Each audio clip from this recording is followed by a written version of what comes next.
Trust for the Americas presenta la serie de entrevistas Líderes de las Américas. Chairman of the Trust for the Americas, I'm very honored and very pleased to welcome all of you to this session. This is part of a series of conversations that we started in 2020.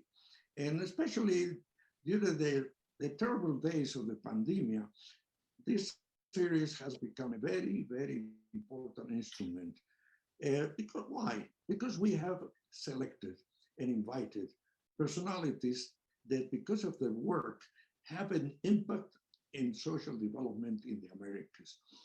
There are leaders who, coming mainly from the private sector or institutions related to social sectors, have been impacting vulnerable societies in the Americas through different programs and trying to adapt these people to the new realities of this new era, the post-pandemic now, and especially the fourth industrial revolution and all the issues that come together with it.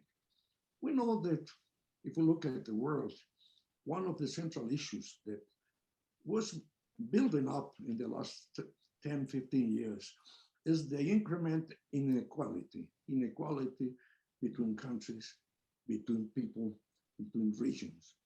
And the big challenge, the challenge that we have to face nowadays is how we reconcile the objectives of economic growth with inclusion and equity with environmental sustainability. And precisely, the Trust for the Americas, which was founded more than 20 years ago, has as its mission to precisely partner with firms in the private sector, with multilaterals, with think tanks, with organizations in civil society that are interested precisely in supporting, through the different mechanisms, these vulnerable areas and peoples of the Americas. And in that sense, I'm very pleased to say that through the programs that we have partnered in these last 20 years, close to 3 million people in several countries of the region have benefited from the type of support, financial, technical cooperation, a series of instruments, innovation that were created for that purpose.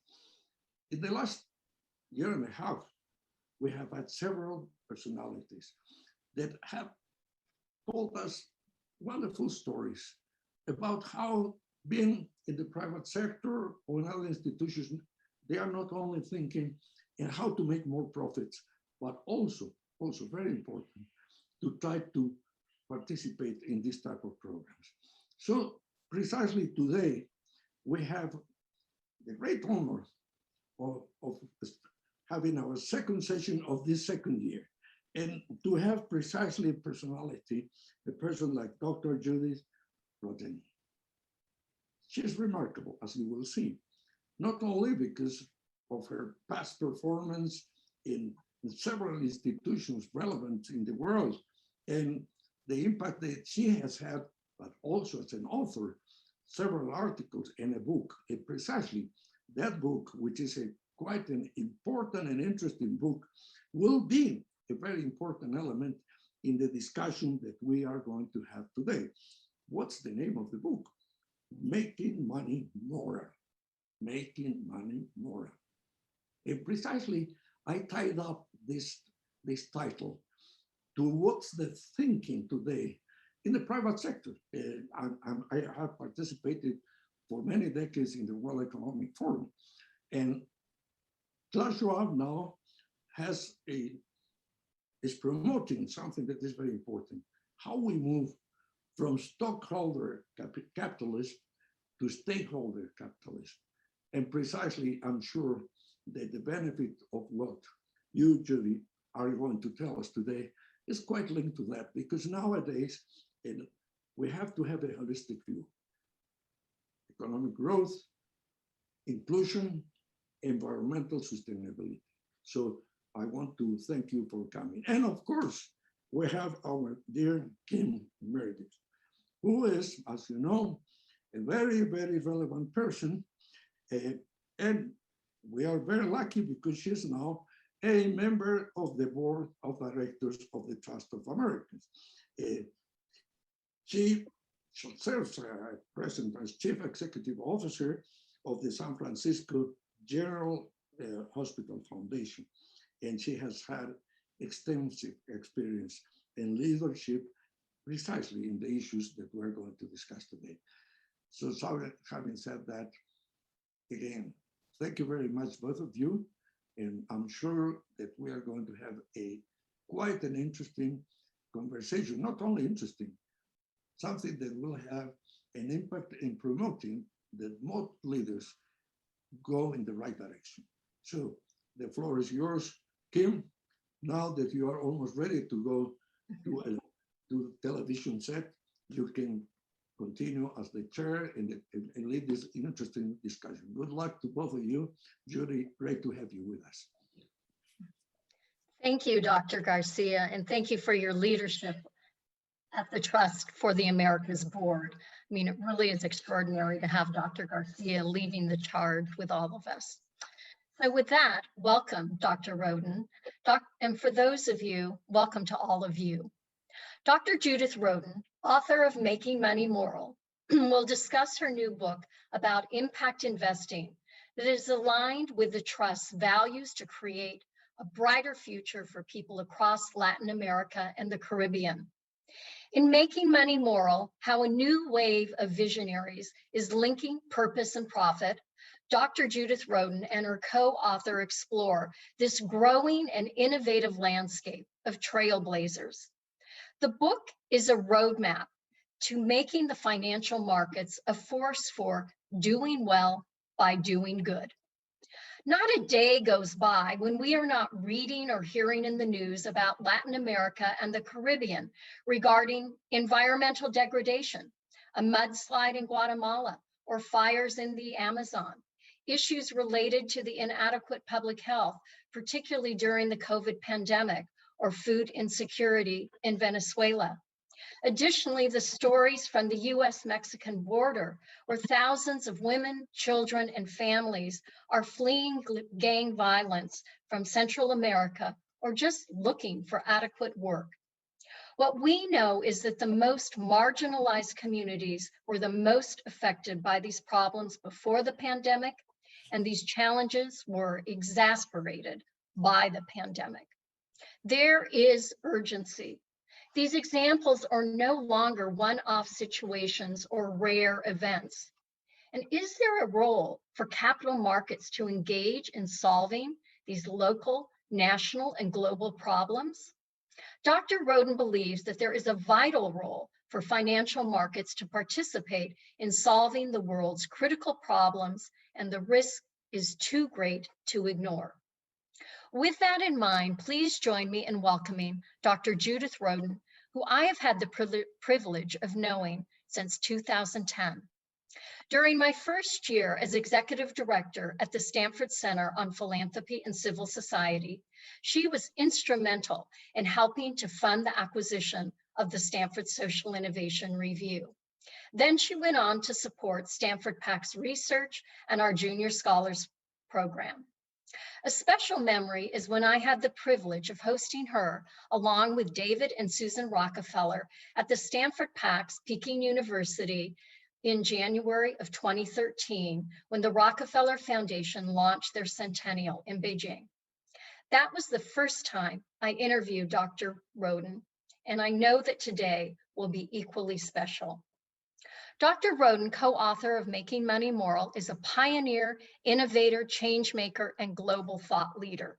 For over 2 decades, Dr. Rodin led and transformed 2 global institutions, the University of Pennsylvania and the Rockefeller Foundation. A groundbreaking academic and executive throughout her career, Dr. Rodin was the first woman named to lead an Ivy League institution and was the first woman to serve as the Rockefeller Foundation's president. Importantly, she championed two new fields that are at the forefront of current thinking: resiliency and impact investing. At Penn, Dr. Rodin presided over an unprecedented decade of growth and progress that truly transformed the institution, its campus, and the community, taking the university from 16th to 4th in the US News and World Report national rankings. Dr. Rodin has served on the board of directors of Citigroup, Comcast, Trilogy Education Services, Aetna, BlackRock, and EDS. She is no stranger to business and the relationship and endorsement of public-private partnerships. So, Dr. Rodin, let's start with the first question. COVID-19 has laid bare the systemic inequalities that we know exist in our communities.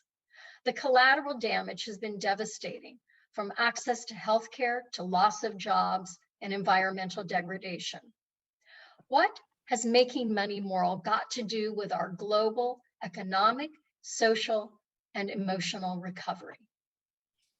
First, Kim, thank you so much for that very generous introduction. It's wonderful to be with you. And this topic is actually so very relevant for all of the constituents of the trust.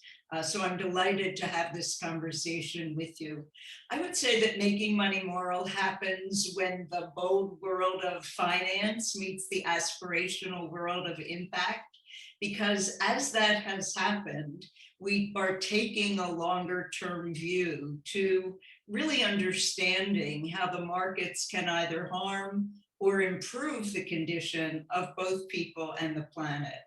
And making money moral clearly envisions and has evidence for the latter happening, which is as we take the longer term view, as we focus on impact, social impact, economic impact, equity, as well as environmental impact, we tend to make money and make investing moral. And I think, as you say, COVID and the escalation of attention towards social and racial inequity over the last 18 months has really called upon, in a very new way, leaders from other communities besides the government sector or NGOs. And it really has been the business sector that has both been asked to step up in their sustainability practices, but more importantly, in their commitment to racial justice, to diversity, to social equity, to poverty reduction, to all of these areas. And this thinking began earlier, and we were among those, I think, in voicing the notion that all of the sustainable development goals could not be funded, and therefore they couldn't be reached by just capital that would come from government or development agencies or philanthropies, because all of that money put together was only in the billions. And the SDGs needed trillions, actually, as does meeting the climate goals require trillions. So where do we get that additional capital? We get it from the private markets. And so this idea of really accessing, working with, and transforming the way the financial markets worked, and therefore the way businesses worked, was very, very important. And all of that just got escalated in COVID, where all of our fundamental thinking got challenged, from what work life was going to be like, to what our children's education was going to feel like day to day, to whether our public health systems could really support something as serious as a pandemic. And as we work to, and inequity grew, of course. So as we work to rebuild our economies, as we work in a different way with a different lens to think about the existential risks that we're facing, not only pandemics, but all of the risks ahead of us that are caused by climate change are still in front of us. And they can begin to be addressed by engaging capital from the private markets. So the Trust for the Americas actually has very strong relationships with the corporate sector, and has a lot of corporate partners, which is good news for us and for the countries where we work. Is there any particular message you would carry to that group of corporate partners from you to them on our behalf? I would, and they know this well. Dr. Garcia talked about the World Economic Forum, and every year at the World Economic Forum meetings in Davos, business leaders, well, all of the attendees, are presented with the Edelman Trust Barometer, which has been taken a survey on the general public about whom they trust and to what extent. And it's really interesting this year, a world in trauma. Trust in government is at an all-time low globally. That won't surprise us, and it's certainly true in the Americas. But people say that business has now outperformed government on every issue, on COVID, on job creation, on education, on addressing systemic inequalities, and 77% said their employer was their most trusted institution, which truly blows me away and surprises me. But globally, 60% of people say that their country will not be able to overcome its challenges without businesses' involvement. So if there was ever a moment of great opportunity for you as business leaders, this is the moment. So how will you do it? Some of you are stepping up and making carbon neutral pledges that you will bring your company and to a carbon reduction of your carbon usage, your footprint by a certain year. Those commitments are obviously critical. And we will monitor those commitments to make sure they're credible going forward and make sure that you are carrying that out. And that's what part of these public-private partnerships are set up to do. But there's also a lot of collaboration among businesses and with one another on how they're going to do it, and also with environmental NGOs. So we saw a big announcement from Danone, Maersk, Mercedes-Benz, Microsoft, Nike, Starbucks, and Unilever working with the Environmental Defense Fund to actually create an open source roadmap to show companies exactly how they can achieve their net zero emissions so that they really can put these words into action. That's one way. I think a second way is that investors are really looking for different and new kinds of collaborations with businesses that can help them meet their environmental and social impact goals. And so, as just one example, there's a terrific collaboration between the large Danish pension fund and the Danish company that was originally known as Danish Oil and Gas, but rebranded itself as Ørsted. And they wanted to turn itself from a fossil fuel company into a clean energy company. And they got investment capital from Pension Denmark to build a series of wind farms as their first set of investments. And the reason that they were able to do it is that both partners innovated around what both of their needs are. So as a pension fund, Pension Denmark had to have a certain guaranteed level of return because they have certain payouts that they know actuarially they all need to make. And so Ørsted guaranteed that level, and then they took a higher percentage of the upside if in fact there really was an upside. And it was an amazing partnership. Ørsted is now the largest supplier of wind energy around the world. And this partnership took only 5 years in order to make that happen.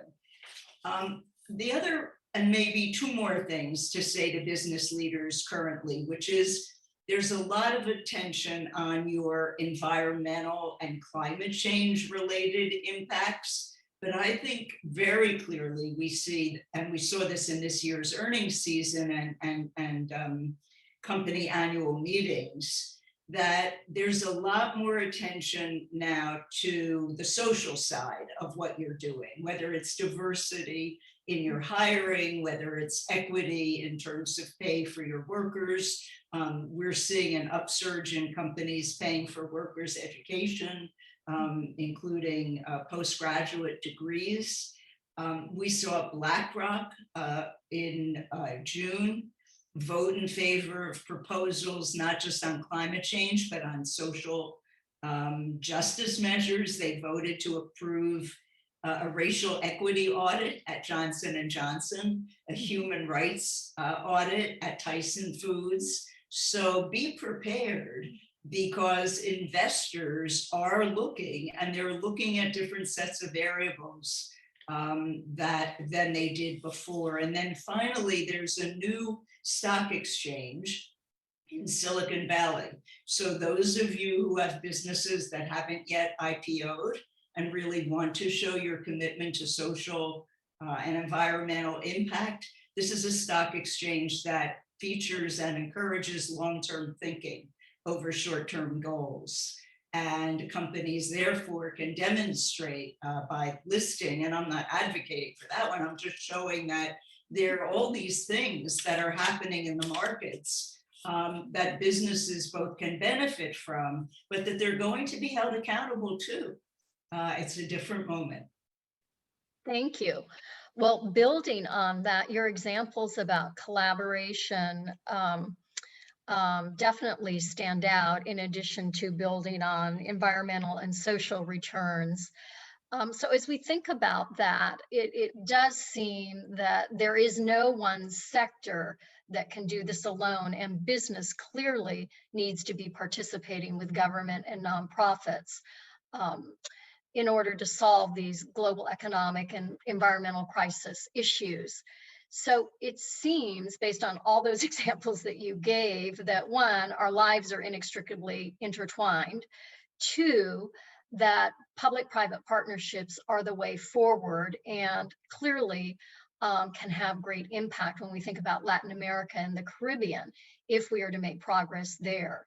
So why don't we back up just a little bit and have you define exactly what is impact investing as we look at moral money, and how does it fit into this profit and purpose equation as we bring our audience along in their understanding and journey? Impact investing is best defined, I think, as double or triple bottom line investment. It means that the investor is looking for a financial return. This is not philanthropy or charity, and it's not concessionary financing. So they are expecting a robust financial return for whatever the benchmarks are in a particular asset class that they're comparing the investment to. But they also are expecting a robust social or environmental, and sometimes both, therefore the triple, return as well.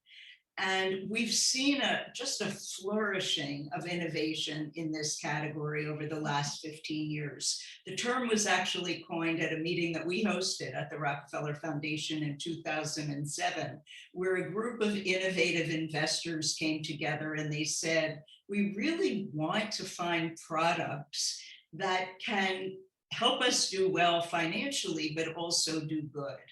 And that began the idea of impact investing, and could we help to facilitate and make that market both more accessible to investors and move more quickly into the mainstream of the marketplace. It was a niche category initially. Private wealth clients or family offices tended to be the major investors, and that's no longer true. There are $35 trillion of assets invested globally in impact or sustainable investment companies or funds. So it's moved really, really aggressively and quickly, and appropriately so, into the mainstream. Again, Kim, you started the question in a way by talking about partnerships. And I think it's important to emphasize and underline that this is not intended to replace philanthropy. There is always going to be a room for philanthropic and charitable investment, nor is it to replace government. Government has to play a critical role. This is really to talk about another category of capital that until 20 years ago was on the sideline when you talked about social or environmental issues, pretty much. And now has moved into the mainstream with these other actors, and often as collaborative groups, so that each group may have a different capacity in terms of what their capital can do. You often think about philanthropy as being that innovative seed corn capital that can do the pilot work, take the risks at the early stage. And then you can think about government or business taking it to scale after the demonstration, or often philanthropic capital, and we've used it extensively this way in developing world countries and middle income countries, can create that first layer of financing that de-risks the investments for large global banks or for large global companies, so that they can come in at larger scales of capital, but it's somewhat less risk than philanthropy is able to take. And then often government comes in third, sometimes with the right favorable policies, but also sometimes with the cheapest cost of money, and therefore can again accelerate and scale even to a greater degree the impact of the work. Thank you for that. Sort of building on that, just to the next layer of screening, can you explain, now that that's a great way to think about impact investing and giving us all the basics there. So then sort of that next piece of it is sort of the ESGR lens. And what is that screening? How does that work? And how is that different than socially responsible investing, if it is? So ESG evolved as one of the forms of metrics that are really proliferating in this field. And one that really, for the first time, emphasized putting together a measure of the environmental impact of a particular company or a group of companies in a fund, putting that together with the social behaviors and also their governance. And so it was very forward-looking when it was first created, because all three variables were put together. One of the challenges has been that there are so many different both companies and organizations doing ESG ratings that they often don't yield the same outcome, even for the same companies. And so there was a very intriguing article done by MIT and then talked about in the Wall Street Journal a year or two ago of 3 different ESG companies rating Exxon and Tesla. And 2 of the 3 gave Exxon a higher ESG rating than Tesla, which seems incredible. But if you unpack it, it was because they counted governance higher than environmental impact. Tesla's governance has been criticized. And so they got a lower score by one of the rating entities. So there's still a lot of work to be done around ESG, but basically, it is something that every company now is paying attention to. It's being reported in the annual reports. It's being considered by investors who are often, when they are analyzing whether they'll invest in a company or a particular fund, are really extremely rigorous around the ESG metrics, even more so than the general public may expect. But I think one of the outcomes of last year and of COVID has been an emphasis on R, and that is resilience, as well as ESG, because we want to invest in companies that show that they have the capacity to recover more effectively. And the traditional ESG ratings, or that they're better prepared for any emergency, as well. The typical ESG ratings don't cover that. Resilience, as we define it, and the work we've done at Rockefeller, as was mentioned, has been really seminal here, is both preparing for any shock or stressor in advance so that you're building capacities, and also having the capacity to adjust more quickly, to rebound more effectively, and then transform or grow if you really do have a shock. So let's just take E, for example. If you're rating E, typically it was about your carbon footprint or your use of natural resources or the like. But now, if you have to think about resilience in your E rating, then you have to think about the local conditions in which your plant or your company exists. If there's flooding, will the transportation systems that get your employees to work be able to get them there? Certainly when New York had Superstorm Sandy, the subways flooded. And so Wall Street was shut down for 2 days, really impacting the global markets. So again, it's not just what you're doing in your company anymore, but what the conditions are, both at your own site, but also what about your suppliers? The floods in Bangkok took down almost the whole global supply chain in semiconductors because everything had to go through that region, no matter where the final plant was. So that emphasis on resilience capacity, as we are certain to face more climate shocks and stresses, and pandemic-related ones regrettably too, is going to be increasingly important in the ratings. So thank you for that. And in fact, I'd just like to note that when you were at the Rockefeller Foundation and you launched the 100 Resilient Cities Initiative, you invested in chief resiliency officers, of which 15 Latin American cities were included in that launch in 2013. And to have these officers to help them have resilience, both as you've described from chronic stress and from acute shock. So on behalf of the trust, thank you for that. And I don't know if there's anything you'd want to add specifically about the investment in those Latin American cities. Well, 100 cities around the globe, 15 in Latin America, and that work and that network still continues with so much learning and shared information, as well as shared projects now among those chief resilience officers. And we had some superstars among the 100 that came from the Latin American region.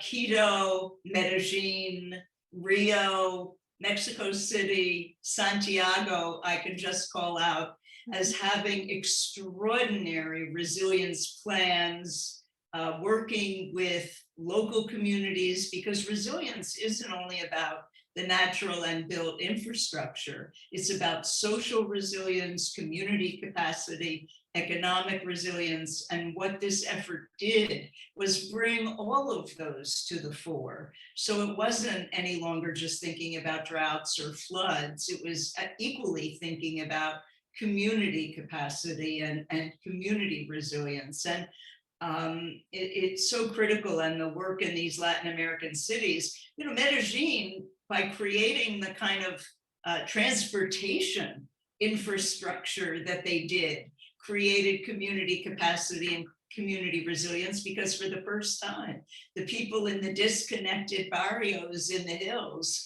could actually use the gondolas, something that in North America we only see in ski resorts, to get to work for the first time. And it reduced gang violence. It had tremendous impact, even though it was actually thought of initially as a transportation initiative.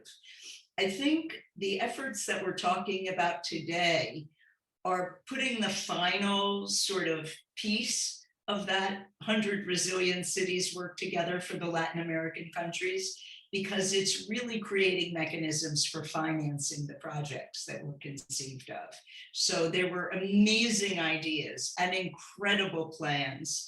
And all of those plans are available. So whatever city you live in in Latin America. If you're in one of those 15 cities, you should access online and read what this group of government officials and local actors and community leaders and NGOs and academics and business leaders imagined would be necessary to make your city resilient. And now I think we're talking about the financing mechanisms finally being available in very, very significant amounts. So speaking of finance, you wrote in Making Money Moral, and you said it earlier, that making money moral happens when the bold world of finance meets the aspirational world of impact. So we've already seen, as you pointed out, $35 trillion in assets under management. And you believe that sustainable investing can actually transform capitalism, which is of great interest to those in Latin America and the Caribbean. Can you go a little bit deeper on that? How is that so? Well, this year or last, I can't remember, I think this year, celebrated 50 years since Milton Friedman wrote his famous article on shareholder primacy being the keystone of capitalism, which means companies are only responsible to their shareholders, and they should only pay attention to making money for them. And there has been a transformation in that view. And the view, as Dr. Garcia said, that stakeholder capitalism, long-term views, values-driven investing is going to replace that very narrow and really very selfish view. And so capitalism is transforming. There are many initiatives: constructive capitalism, inclusive capitalism, making money moral, a variety of initiatives that all are really framing the same language, that short-termism and focusing only on the shareholder both are really damaging to both people and the planet. And so capitalism needs to change in order to make that happen. And there are other views. I was struck by President Biden's comment this week as he signed an executive order on antitrust and competitiveness, where he said, capitalism without competition isn't capitalism, it's exploitation. And, we've seen exploitation, especially throughout Latin America, and in many countries in South and Southeast Asia. And it is time for capitalism to serve the workers and to serve the suppliers and to serve the communities in which these companies exist. And that's what this transformation is really partly contributing to. Thank you for that.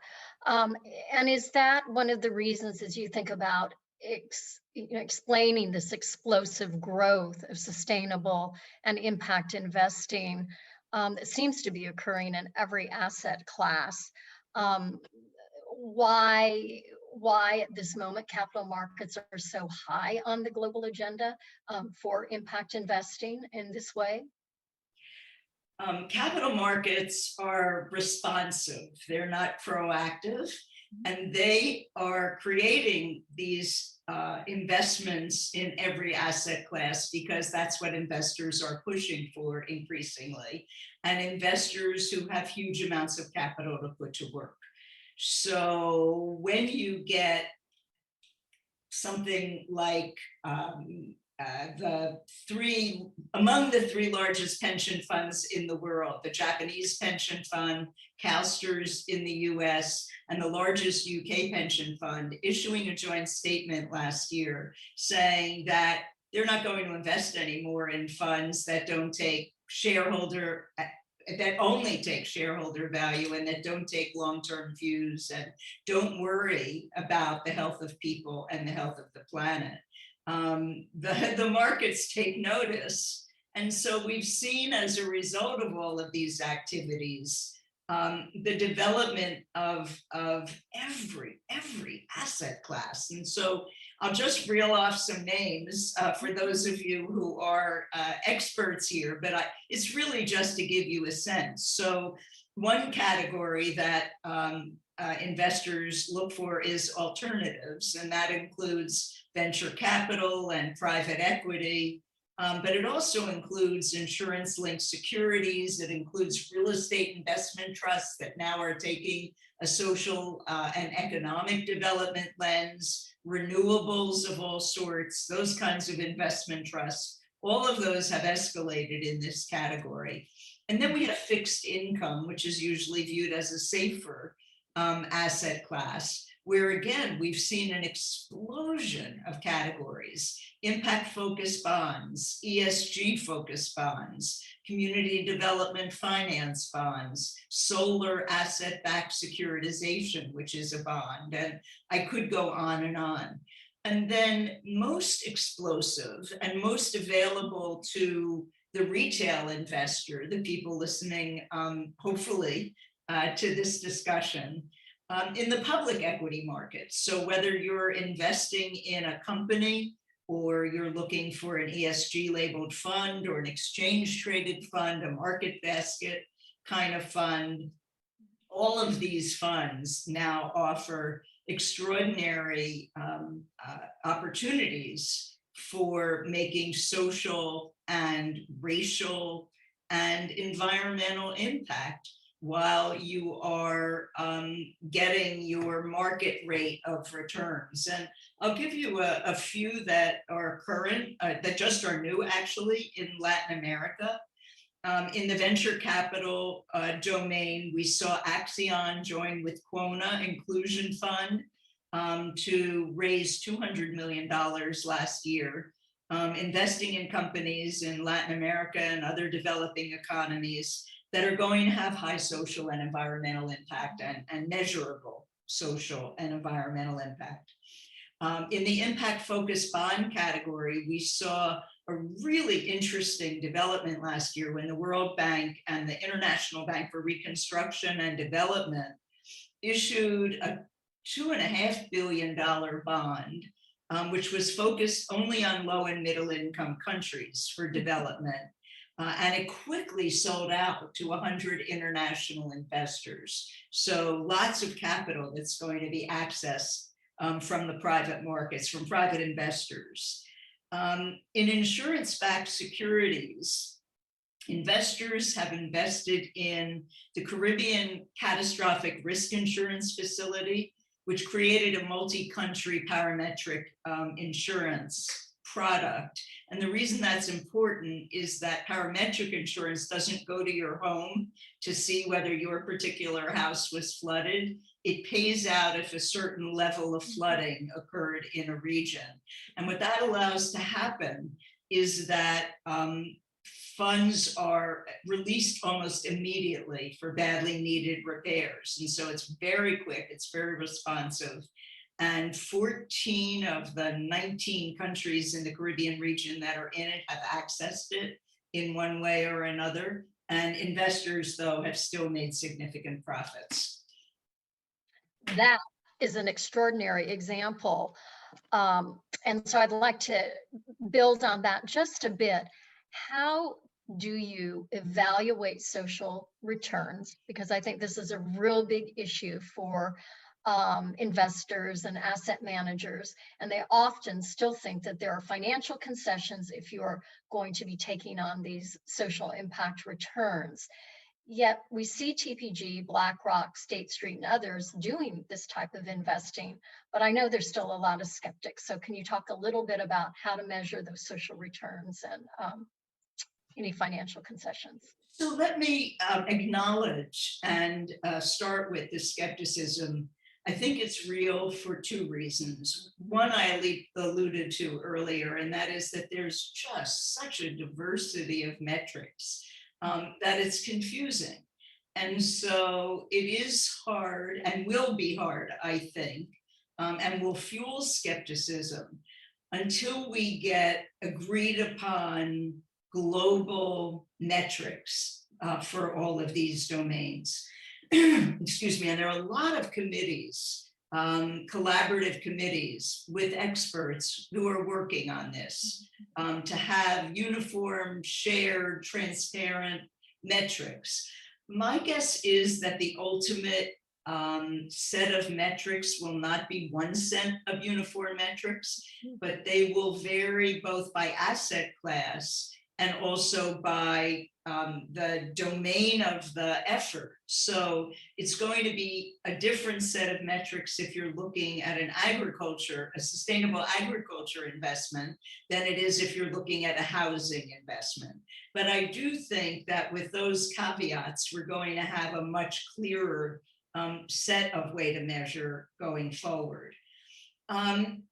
The skepticism is also fueled by the concern for impact washing or greenwashing, that these companies promise and create metrics that are easy to fulfill, but they aren't really delivering either the real impact or the degree of impact. Nonetheless, there aren't that many who are really in that category, and they are being identified and called out very quickly. When you actually look at the data, and the reason that it's so important to say that these investments are in every asset class is that for every asset class, there are benchmarks. So it's possible to compare a double or triple bottom line investment with a single bottom line investment, a financial only investment, and ask whether how are you doing in your financial return? Are you really compromising so significantly in order to get the social and environmental return? And the data say no. And that's really interesting that in most asset classes, these kinds of investment categories either meet or in some cases exceed their benchmarks. We saw, and people are voting with their money, because we saw huge capital flows at the end of last year and the beginning of this year into ESG labeled funds because they performed so well during COVID. So we are seeing with real performance data now, sometimes in the early days, we only had 3-year data or 5-year data, but now we have 10 and 20-year data. So we can really make these kinds of comparisons. Again, as our impact measures get more sophisticated, we'll be able to say, and there are already metrics attempting to do this, for this amount of money invested, I should get this amount of money as a financial return, and I should get this amount of impact as a return. And that I'm making my judgment about how much money to put in or whether to put any in at all by both of those variables. Will I make enough money for that amount of money put in? And will I have enough impact for that amount of money put in? And it's a really interesting set of questions with measures developing around that.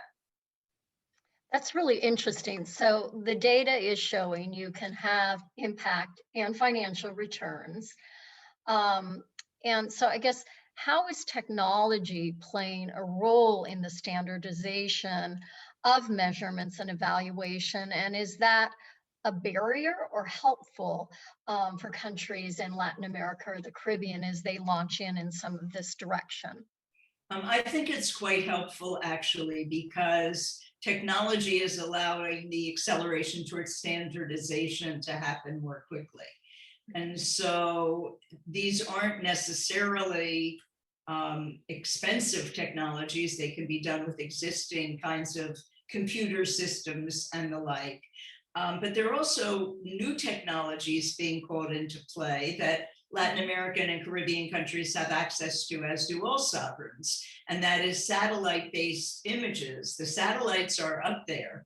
And so if a company is promising, and they're doing sustainable agriculture, and they're promising that a certain crop yield will be benefited by sustainability practices, thereby benefiting the smallholder farmers and having less environmental impact, that's now verifiable by satellite imaging. And it's really sort of turning upside down how investors are really able to monitor the promises and performance of these various investment vehicles. So that's one mechanism that's interesting and accessible. We're going to see much more use of artificial intelligence and data mining. And we know that all countries have a differential access to sophisticated computer technology, but these are going to become much more readily available to all countries, even developing and middle-income economies are investing heavily in being able to do and use these new forms of computing in order to advance decision-making around these questions. So what resources are available for our audience members if they want to engage in some of this investing opportunity? What would you tell them to look out for, and what would you encourage them to think about? So now you're an individual, not a big fund. And the first question that I would ask you to think about is, what is your investment horizon? How long do you think you can put your money to work before you need it? And how much do you need on the financial side to be returned over what time period as you consider this? And then think about what your social and environmental goals are as you begin to try to put these two pieces together. But there are so many opportunities. Maybe I can, it's easiest, Kim, if I take an example. So let's say I'm a person who has a passion about gender equity. So I really want to know, could I make my investments where I would make productive financial returns in ways that would also advance my passion around inclusion and gender equity and improving lives for women and girls? So let's say I'm going through all of the possible, and there are many more within this. So you have a wide array of options in both the public and the private markets. In the public markets, you could invest in a gender lens exchange traded fund. They're traded on the public markets, and the gender lens funds invest in large global public companies that have demonstrated effectiveness in promoting workforce gender diversity, and have really invested in women in their workforce. One of those funds is called Women, WOMN, but it's one of many. But what's interesting about this one is that they use the Morningstar Women's Empowerment Index as a way of measuring, and that's a widely accepted index. And they're collaborating with the YWCA and giving a percentage of their profits to the YWCA to continue the very good work that they do for young girls. So you can see how the impact of your investment might be felt here quite directly. Angel investing is very early stage investing where you're looking for very young companies. And if you had a gender lens on your angel investing component, you would focus only on investing early stage companies that had women founders. And there are a lot of angel investors who have that goal and are doing so and finding amazing companies. We're looking in Latin America at some of these amazing companies in a company on whose board I sit, Portfolio, and just finding unbelievable women founders. So great category. You could invest in private equity or venture capital funds because they offer investments in companies that are developing products and services that are specifically for women and girls. Let's say a full array of healthcare products or a variety of other products that focus on reproductive health, on maternity needs, on aging specifically for women through menopause. If you want a more conservative fixed income investment, you can choose government issued social bonds. There are many bonds that countries are issuing that focus on educating girls in their country. And so because private education is often expensive in many parts of the world, including many Latin American countries. So this just gives you an example of how you might say, okay, I have an interest, I have a strategy, and I want a full array of different types of opportunities which mitigate my risk of being in any one category. You could create a very, very robust and I think highly financially productive portfolio. That was wonderful for all of you who were listening to think about your assets and your resources that you would like to take to actually have social impact and those financial returns. So thank you. And Kim, buy the book because, or go to the library and read it. Because we lay out all of this and evaluate it and give lots and lots and lots of examples. So there's an easy way to learn. And that's why we wrote the book, actually, so that people all over the world could learn about this and learn how to access it if it was interesting to them. Well, thank you for this extraordinary interview. And thank you for writing Making Money Moral. And I would encourage everyone to pick up the book. It's an excellent overview and an easy read, but complex. It's very well laid out. So I would encourage everyone to pick it up. Any final comments as you think about what gives you hope for the future? I am hopeful as I'm watching this huge global momentum to transform capitalism and how it operates. We've looked at the growing Gini coefficients in so many Latin American and Caribbean countries, and certainly true in other parts of the globe, and importantly, dramatically true in the US and China. So how can we create markets that are forces for good? I think people are asking and answering that question for the first time in my lifetime, really non-defensively and creatively. And the public is watching and asking really good questions, and it will matter. Thank you. Well, thanks to all of you for joining us today, and thank you to the extraordinary Dr. Judith Rodin, and thank you to the Trust for the Americas for hosting Making Money Moral by Dr. Judith Rodin, and we wish you all a good day. Thank you.